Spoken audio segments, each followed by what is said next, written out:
Hello friends, નમસ્તે. અમારી YouTube channel પર તમારું સ્વાગત છે.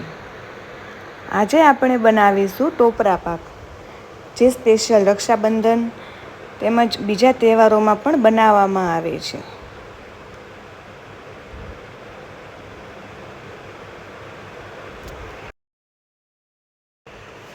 ટોપરા પાક બનાવવા માટે સૌપ્રથમ આપણે ગેસની ફ્લેમ ઓન કરીશું અને તેના ઉપર એક કડાઈ રાખીશું. કડાઈમાં આપણે 2 ટેબલ સ્પૂન જેટલું ઘી એડ કરીશું.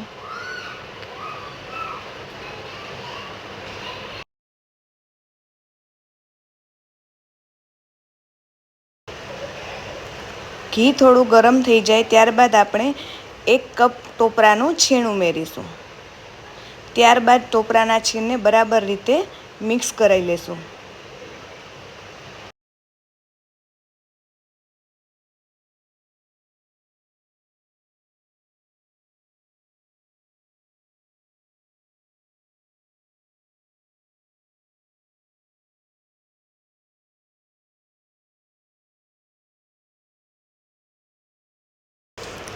ટોપરાનું છીણ બરાબર રીતે મિક્સ થઈ ગયું છે.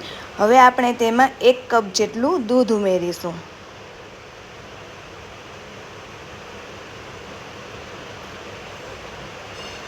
દૂધ આપણે મલાઈવાળું લેવાનું છે, જેથી કરીને આપણો ટોપરા પાક સરસ બને.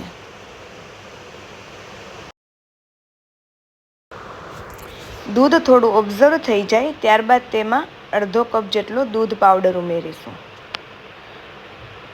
અને બરાબર મિક્સ કરી લેશું. મિલ્ક પાવડર ઉમેરવાથી આપણો ટોપરા પાક એકદમ મલાઈદાર બનશે.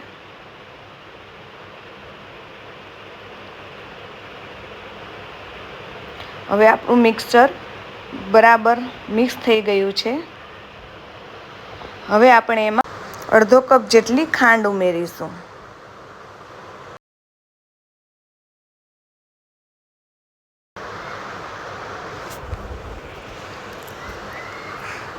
એક કપ કોકોનટ પાવડરની સામે 1 કપ મિલ્ક, અડધો કપ મિલ્ક પાવડર અને અડધો કપ ખાંડ.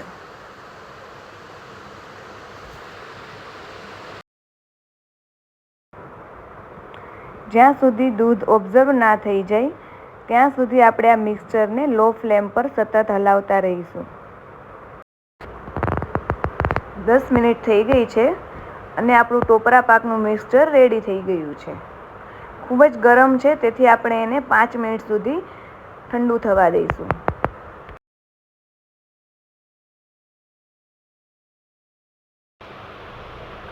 ટોપરા પાકનું મિક્સચર ઠંડુ થઈ ગયું છે. હવે આપણે એના નાના નાના બોલ્સ બનાવી લઈશું. સૌ પ્રથમ આપણે આપણા હાથ પર થોડું ઘી લગાવી દઈશું, જેથી ટોપરા પાકના બોલ્સ આપણા હાથ પર ચોંટી ના જાય. તેના નાના નાના બોલ્સ બનાવીને ટોપરાના છીણમાં તેને ડીપ કરી દઈશું.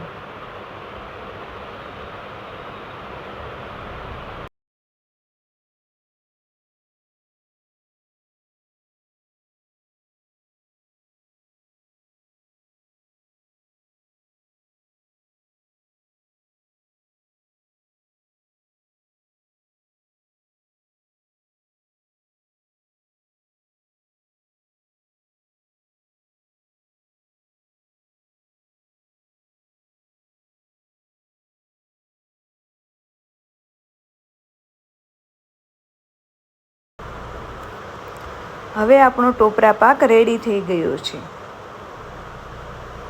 આપ સૌને અમારો આ વિડીયો કેવો લાગ્યો કમેન્ટ બોક્સમાં કમેન્ટ કરીને જણાવજો. અને અમારા નવી નવી રેસીપીના વિડીયો જોવા માટે અમારી ચેનલને સબસ્ક્રાઈબ કરજો. Thank you.